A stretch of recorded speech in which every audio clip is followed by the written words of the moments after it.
Hi, నేను మీ Bangaram cooking special లాగ్స్లో Deepavali special gulab jam NTR gulab jam packets ఒక చాలా అంటే చాలా ఇష్టం అండి. చాలా బాగుంటాయి, స్మూత్గా మృదువుగా గులాబ్ జాములు అదిరిపోతాయి అన్నమాట. మనం పక్కా కొలతలతో చేసుకుంటే చాలా బాగుంటుందన్నమాట. ఒకటి గుర్తుపెట్టుకోండి, ఎప్పుడైనా సరే మనం కొలతలతో చేసుకుంటే అది పర్ఫెక్ట్గా వస్తుందన్నమాట. చూసారు కదా, నేను ఇలాంటి కప్ ఒకటి తీసుకుని దాంట్లో ఇలాంటి ప్యాకెట్ కట్ చేసి వేసాను అనమాట. ఒక ప్యాకెట్లో 2 కప్పులు సరిపడా పిండి ఉంది. సో 2 ప్యాకెట్స్ కాబట్టి 4 కప్పులు పౌడర్ వస్తుందన్నమాట. ఒకటి గుర్తుపెట్టుకోండి, ఎప్పుడైనా సరే పంచదార 1 కప్పు పిండికి 2 కప్పులు పంచదార తీసుకోవాలి. మనకి ఎక్కువ ఈ గులాబ్ జాము రసం కావాలి అనుకుంటే 3 కప్పులు పంచదార వేసుకోవచ్చు అనమాట. 1 కప్పు పిండికి 3 కప్పులు పంచదార, 3 కప్పులు వాటరు మెయిన్ ఇంపార్టెంట్ అని మీకు నేను క్షుణ్ణంగా చెప్తున్నాను అనమాట. చూసారు కదా, నేను 2 ప్యాకెట్స్ తీసుకున్నాను. 4 కప్స్ ఇట్లా పిండి వచ్చిందనమాట. నేను కొలత తీసుకున్నాను. మనం వేడి పాలు కానీ, కాచి చల్లార్చిన పాలు కానీ, లేదు మిల్క్ లేదనుకుంటే ఇలా కొద్దిగా వాటర్తో కొంచెం కొంచెం పోసుకొని కలుపుకోవాలన్నమాట. మరి మనం ఎక్కువ వేసేస్తే పిండి పలచనైపోతుంది. సో మళ్ళీ ఎంతకెంతకే పెరిగిపోద్ది అనమాట. సో మనం జాగ్రత్తగా చూసుకుని జాగ్రత్తగా కలుపుకోవాలన్నమాట. పాలు వేసుకుంటే ఆ ఫ్లేవర్, ఆ టేస్ట్ వేరుంటుందన్నమాట. సో నేను మెల్లిగా ఏదో మసాజ్ చేసినట్టు పిండికి మసాజ్ చేస్తున్నాను అనమాట. స్మూత్గా కలుపుతున్నాను అనమాట. కొద్ది కొద్దిగా వేసుకుంటూ స్మూత్గా. ఇందులో ఇంకా మనం ఉప్పు కానీ ఇంకేమి వేయాల్సిన పని లేదండి. నెయ్యి వేసుకొని కలుపుకున్నా చాలా బాగుంటుందన్నమాట. మనం ఇందులో వేసుకోవచ్చు నెయ్యి, లేదంటే లాస్ట్ మనం మసాజ్ చేసిన తర్వాత ముద్ద అయిన తర్వాత ఆ ముద్ద మీద కొంచెం నెయ్యి రాసుకుని తడి క్లాత్తో కప్పేసి ఉంచుకున్నా మనకి ఆరదనమాట. పిండి అనేది గట్టిపడదు. అలా మెత్తగా ఉండి మృదువుగా ఉండి ఒక అరగంట పక్కన పెట్టుకుంటే మంచిగా మసాజ్ చేసి మృదువుగా పొంగి బాగుంటుందన్నమాట. నేను లైట్గా పిసుకుతున్నాను, మరీ ఎక్కువ పిసికితే హార్డ్గా అయిపోతాయి గులాబ్ జాములు. దాంట్లో ఉన్న ఈలోగా మనం పాకానికి కావాల్సింది తర్వాత మనం పెట్టుకుందాం స్టవ్ మీద. ఫస్ట్ చూస్తారు కదా, నేను కొంచెం 2 స్పూన్స్ నెయ్యి పోసాను. కరగబెట్టుకున్న నెయ్యి పోసుకొని కలుపుకుంటే బాగుంటుందన్నమాట. ఆ ఫ్లేవర్ అనేది గులాబ్ జాముల స్మూత్నెస్ చాలా బాగుంటుందన్నమాట. మనం పాకం కూడా సిద్ధం చేసుకోవచ్చు. మీ దగ్గర డీమార్ట్ నుంచి తెచ్చిన పంచదార కానీ, షాప్లో నుంచి తెచ్చుకున్న పంచదార కానీ, లేదంటే మనకి గవర్నమెంట్ ఇస్తారు కదా పంచదార, మనం అది కూడా కొనుక్కోవాలనుకోండి. ఆ పంచదార కానీ ఏ పంచదారతో అయినా చేసుకోవచ్చు. కానీ ఒక్కో పంచదార ఒక్కోలా ఉంటుందండి. రేషన్లో కొన్నది వేరుగా ఉంటుంది, షాపుల్లో కొన్నది వేరుగా ఉంటుంది. క్వాలిటీ అనమాట. మనకి గవర్నమెంట్ ఇచ్చి ఉంటాయి కదండి, రేషన్ కార్డ్ ద్వారా వచ్చే పంచదార, అది వేరే కలర్ ఉంటుందన్నమాట. అసలు చెప్పాలంటే షుగరు హెల్త్కి మంచిది కాదు. కానీ అప్పుడప్పుడు ఉంటాయి కదండి, పండగలు పబ్బాలు అన్నప్పుడు మనం వండుకుంటాం కదా స్వీట్స్. సో అలాంటప్పుడు మనకి పంచదార చాలా ఐటమ్స్, చాలా వెరైటీస్ చేసుకోవచ్చు అనమాట. పంచదార అనేది ఆ టైంలో మనం ఎక్కువ ఉపయోగిస్తాం అనమాట. సంవత్సరం సరిపడా పంచదార అప్పుడే తినేస్తాం పండగలప్పుడు. పాకం గారెలకు కానీ, ఇలాగా గులాబ్ జాములుగా పాకానికి కానీ, లేదంటే ఇంక పంచదారతో చేసిన ఏ స్వీట్ అయినా సరే. చూసారు కదా, మనం ఆ నెయ్యి తీసుకుని మంచిగాని ఇలా ముద్ద చేసిన తర్వాత ఇలా చేతికి నెయ్యి రాసుకుని ఎలా చెయ్యాలి అన్నది మీకు నేను వివరంగా చూపిస్తున్నాను అనమాట. ఇలా చిన్నగా మనం తీసుకుంటే అవి ఆయిల్లో వేయగానే పొంగుతాయి అన్నమాట.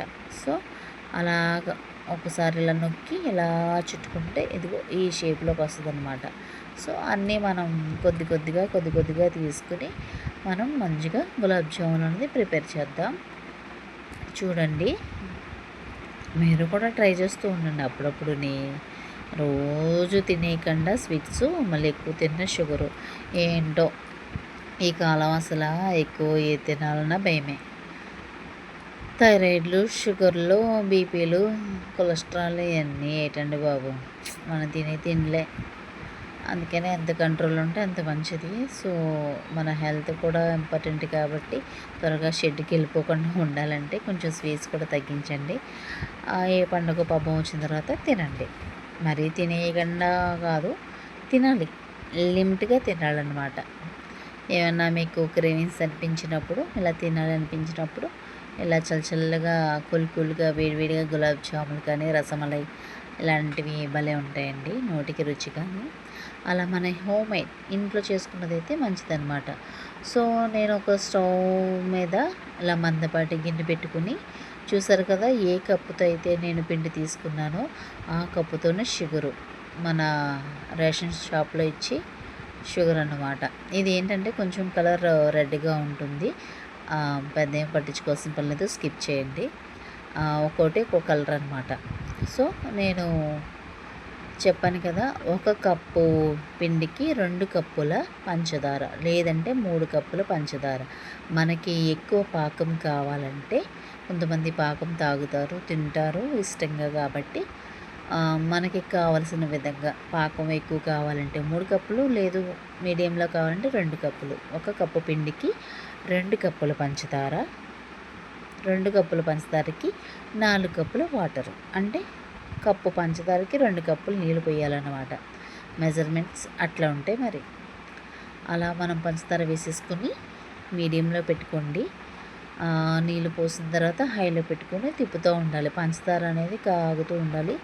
మరీ పాకం గట్టిగా ఉండకూడదు, అలాగని మరీ నీళ్ళ ఉండకూడదు. మీడియం ఒక తీగ వచ్చితే చాలన్నమాట. ఇలా చేత్తో ఎట్లా అంటే ఒక తీగలా వస్తే చాలన్నమాట. అప్పుడు పాకం మనకి రెడీ అయిపోయినట్టే.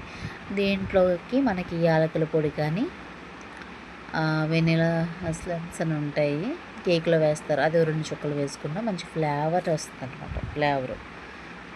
కలర్ ఏంటి వైట్ రావాలి కదా అని అనుకోకండి. ఇది పంచదార వేరు కాబట్టి ఇది ఎట్లా వస్తుందన్నమాట. ఎలా వచ్చినా మనకి పర్ఫెక్ట్ పాకం వస్తే చాలండి. గులాబ్ జాములకి పర్ఫెక్ట్గా పాకం అనేది ఉంటేనే మనకి అసలు సిజలైన గులాబ్ జాములు రెడీ అవుతున్నట్టు లెక్క అనమాట. చూస్తున్నారు కదా, పంచదార కరిగేంత వరకు గిర్ర తిప్పేసేయండి. ఎలాగా గిర్ర. నేను అలా అంటే అడుగు పట్టకుండా మాడిపోకుండా మనం మంచిగా తిప్పుతూ ఉండాలన్నమాట పాకాన్ని. అది ఈజీగా కరిగిపోతుంది హైలో ఉంటేనే. మనం ఈ స్టేజ్లో ఉన్నప్పుడు యాలకుల పొడి కూడా వేస్తే కొంచెం మంచిగా పాకానికి పట్టి ఫ్లేవర్ అనేది వస్తుందన్నమాట.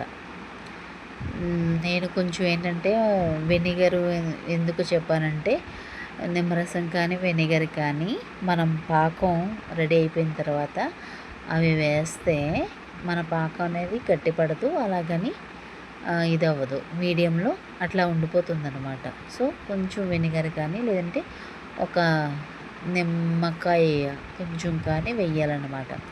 చూసారు కదా, మన పాకం కరిగిన తర్వాత నేను యాలకుల్ని దంచి వేశాను, పౌడర్ చెయ్యలేదు. ఎలా వేస్తానంటే బాగుంటుంది. వెనిగర్ నేను ఒక చిన్న కప్పుడు వేసాను అనమాట. వేస్తే ఆ పాకం అనేది అట్లా ఉంటుందన్నమాట. ఏదైతే మనం పాకం ఉండాలి అనుకుంటామో అట్లా వచ్చేసింది. దీన్ని సిమ్లో ఉంచేసి పక్కన పెట్టండి. అట్లాగే సిమ్లోనే ఉంచండి. అదిగో నేను అట్లా అంటున్నాను కదా, ఒక తీగ వచ్చేంత వరకు తిప్పుతూ ఉండాలన్నమాట. సో, ఇది పక్కన సిమ్లో ఉంచండి. ఈ పక్కన ఈలోగా ఆయిల్ పోసుకోండి. ఒక బాండి తీసుకుని దాంట్లో సరిపడా ఆయిల్, ఫ్రీడమ్ ఆయిల్ కానీ ఏ ఆయిల్ అయినా వేసుకోవచ్చు, అది ఇదేం లేదు. ఆయిల్ వేసుకుని అది బాగా మరిగిన తర్వాత మనం ఏదైతే బౌల్స్ తీసుకున్నామో ఆ బౌల్స్ వేసేయాలన్నమాట. చూసారు కదా, బౌల్స్ వేస్తున్నాను. మంచిగా వేగుతున్నాయి బాల్స్. దీనికి ఏంటంటే మంట మరీ హై కాదు, మరీ మీడియం కాదు, మరీ స్లిమ్ కాదు. సిమ్లో అయితే నూనెలాగేస్తాయి, హైలో ఉంటే త్వరగా అయిపోతాయి, లోపల పచ్చిగా ఉంటే బాగోదు. కాబట్టి మీడియంలో పెట్టి మనం ఇలా బబుల్స్ అన్నీ మంచిగా బబుల్స్ రావాలన్నమాట. అంటే వేగుతుంది ఆయిల్లో అన్నట్టు. పర్ఫెక్ట్గా ఆ నూనె అనేది వేడి సమపాల్లో ఉన్నట్టు అన్నమాట. బబుల్స్ ఎప్పుడైతే కొంచెం తగ్గుతాయో అప్పుడు మన గులాబ్ జామ్ వేగిపోయినట్టు అనమాట. మనం ఇలా వేసినప్పుడు మనం గరిటతో ఇలా పైన ఇలా ఆనిస్తూ తిప్పితే అన్నీ అదిగో అలా తిప్పితే అన్నీ సమపాల్లో వేగుతాయి అన్నమాట. ఈ గులాబ్ జాములు అనేవి అన్నీ కింద పైన కూడా మంచిగా వేగుతాయి అన్నమాట. చూస్తున్నారు కదా, మంచిగా వేయించుకోవాలి ఈ బాల్స్ని, గులాబ్ జాముల్ని. ఒక్కొక్కటి వేస్తున్నాను అనమాట. నూనె మళ్ళీ తుల్లితే మళ్ళీ చెయ్యి కాలుతుంది కాబట్టి కాలకుండా జాగ్రత్తగా ఒకటి వేసి మంచిగా తిప్పాలన్నమాట. ఎలా వేగుతున్నాయి చూసారా? కొంచెం మనం ఎట్లా అంటే అన్నీ వేగుతాయి అన్నమాట. త్వరగా సింపుల్ అండి. మనం ఏదో పెద్ద అనుకుంటాం కానీ పిండి కలిపేయడం, నూనె మరిగిన తర్వాత వేయించేయడం, ఆ పక్కనే ఈ మన పాకం రెడీ చేసుకుని ఆ పాకంలో వేసేస్తే అంతే, అయిపోయింది. ఇదే డీమార్ట్లో 100 రూపాయలకి దొరుకుతుంది. చిన్న డబ్బా ఇస్తాడు, అందులో పట్టుకొని 10 కూడా ఉండవు. అదే మనం ప్యాకెట్ తెచ్చి చేసుకుంటే బోలెడన్ని వస్తాయన్నమాట. సో అది బెటరా ఇది బెటరా? ఏది బెటర్ అంటారు? నేనైతే ఇదే బెటర్ అంటాను. అదేంటంటే ఎక్కువ శ్రమ ఏమి ఉండదు, ఆయిల్ లాగడం గట్ట ఏమి ఉండదు, కానీ అంత తిన్నట్టు ఉండదు. ఫ్యామిలీలో ఎక్కువ నెంబర్స్ ఉన్నప్పుడు ఇట్లా తెచ్చుకుని చేసుకుని ఫ్రిడ్జ్లో పెట్టుకుని 2 days తింటే బాగుంటుందన్నమాట. తినాలనిపించినప్పుడు, ఏమన్నా కావాలనిపించినప్పుడు ఇలా ఫ్రిడ్జ్లో తీసుకుని చకచక 2 తింటే అద్భుత. భలే ఉంటాయండి బాబు. మనం చేసుకుని ఓపిక ఉండాలి, కానీ ఏవైనా బాగుంటాయి. చూసారు కదా, నేను మీడియం పెట్టాను కాబట్టి మ్యాక్సిమం ఆ మీడియంలోనే అలా మగ్గుతూ ఉంటాయి. బబుల్స్ తగ్గినాయి చూసారా? అట్లాగా మీడియంలో ఉంటే, మరీ హైలో ఉంటే బబుల్స్ అనేవి ఎక్కువ ఉంటాయి అన్నమాట. మీడియంలో ఉంటే చిన్నగా ఉంటాయి అన్నమాట. సిమ్లో అయితే ఆ బబుల్స్ కూడా రావు. నూనె పీల్చేసి ఎలా పడితే అలా ఉంటుంది అన్నమాట. మనం అట్లా తిప్పుతూనే ఉండాలి. మన చేతులకి మంచి ఎక్సర్సైజ్ అనమాట ఈ పనులన్నీ. అలా చేస్తూ ఉండాలన్నమాట. ఎంత కష్టపడితే అంత టేస్ట్, అంత రుచి. ఏం చేస్తామండి, మన ఫ్యామిలీ కోసం తప్పదు కదా. వాళ్ళకి నచ్చినట్టు చేస్తే వాళ్ళ హ్యాపీగా తిని నచ్చితే మనకి ఏం కావాలని చెప్పండి. మనకి ఏమన్నా ఏమంటారు, అవార్డులకి అవసరం లేదు. వాళ్ళు బాగుందని ఒక్క మాట చాలండి, మనసు హాయిగా తృప్తిగా ఉంటుందన్నమాట. ఎంత కష్టపడినా ఆ చిటికలో మర్చిపోతాం. వాళ్ళకి నచ్చి అమ్మ చాలా బాగుందంటే ఆ బాధ అంతా పోయి హ్యాపీగా అనిపిస్తుంది అనమాట. ఇదంతా ఏదో చెప్తున్నానంటే, మా వాడికి నచ్చిందంటే సూపర్ అంటారు. ఏమన్నా కొంచెం ఏదైనా అంటే ఏటమ్మ ఎలా ఉంది అంటే చెప్పేస్తారు, పిల్లలే చెప్పేస్తారు. మెయిన్ చూసారు కదా, బాల్స్ ఎంత పర్ఫెక్ట్గా నీట్గా అందంగా వచ్చినాయో. నేను చెప్పిన విధంగా కలుపుకుంటే మంచిగా వస్తాయి అన్నమాట. అప్పుడు ఆ వేడిగా ఉన్నప్పుడు మనం పాకంలో వేసేయాలి. చూసారా, కొంతమంది విరిగిపోతాయి అంటారు, అస్సలు విరగవండి. అది సిమ్లో పాకం పెట్టుకుని మనం ఇలా వేస్తే వేడివేడివి అవి మంచిగా పీల్చుకుని బాగుంటాయి అన్నమాట. మీకు చూపిస్తాను కావాలంటే, కట్ చేసుకుని లోపల కూడా అన్నీ సమపాలుగా వేగాయి. మీడియంలో మనం పెట్టి వేయించాం కాబట్టి మన వేడి వేడి గులాబ్ జాములు దీపావళికి కావలసిన స్వీట్ ఐటెం రెడీ. ఈ దీపావళికి అందరూ ఫ్యామిలీ మొత్తం గులాబ్ జామ్ తింటే అద్దరిపోతుందండి. స్వీట్ అంటే గులాబ్ జామ్ అండి, గులాబ్ జామ్ అంటే దీపావళి. నాకైతే పిచ్చిగా నచ్చేసాయి.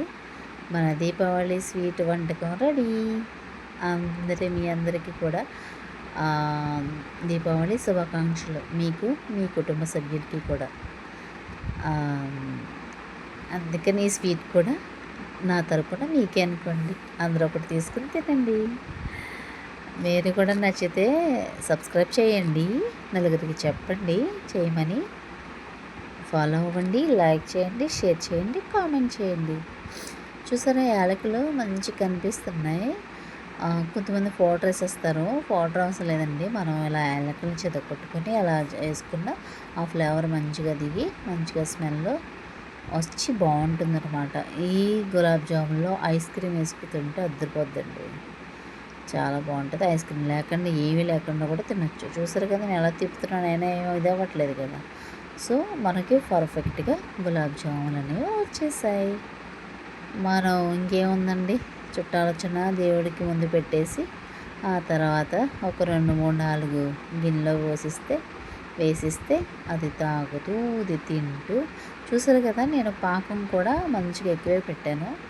అది ఉడకడానికి మనకి పాకం కూడా కావాలి కాబట్టి మంచిగా ఎక్కువ పెట్టుకుని అలా తిప్పుతూ కొద్దిసేపు నొక్కుతూ పైకి తేలుతా అది లోపలికి తోస్తూ ఉంటే అన్నీ సమానంగా సమపాలలో పాకం పడుతుందన్నమాట. పట్టి మనకి గులాబ్ జాములు రెడీ. ఇంకెందుకు ఫ్రెండ్స్, ఒక్కసారి టేస్ట్ చేయండి. అలా వేసుకుని అలా కట్ చేస్తే ఎంత బాగుందో, అలా ఒకటి నోట్లో వేసుకుంటే అద్భుత. నచ్చితే లైక్ చేయండి, కామెంట్ చేయండి, సబ్స్క్రైబ్ ప్లీజ్. Thank you. నేను మీ బంగారం కుకింగ్ స్పెషల్ వ్లాగ్స్లో వేడి వేడి హాట్ గులాబ్ జామ్, కూల్ గులాబ్ జామ్. ఇదే ఫ్రిడ్జ్లో పెడితే కూల్గా ఉంటుంది అనమాట. హాట్గా ఉంటుంది, కూల్గా. చూసారు కదా, లోపలంతా పర్ఫెక్ట్గా ఉడికింది మంచిగాని. మన ఇది కూడా పీల్చుకుందనమాట. మన పాకం కూడా గులాబ్ జామున్ మంచిగా పీల్చుకుంది. అబ్బా, అన్నీ కరెక్ట్గా సరిపోయాయండి. సూపర్ ఉంది అని చెప్తున్నాను అనమాట. నచ్చితే మీరు కూడా చేసుకుని ఎలా ఉందో చెప్పండి. సబ్స్క్రైబ్ ముఖ్యం బిగులు. Thanks for watching. Thank you.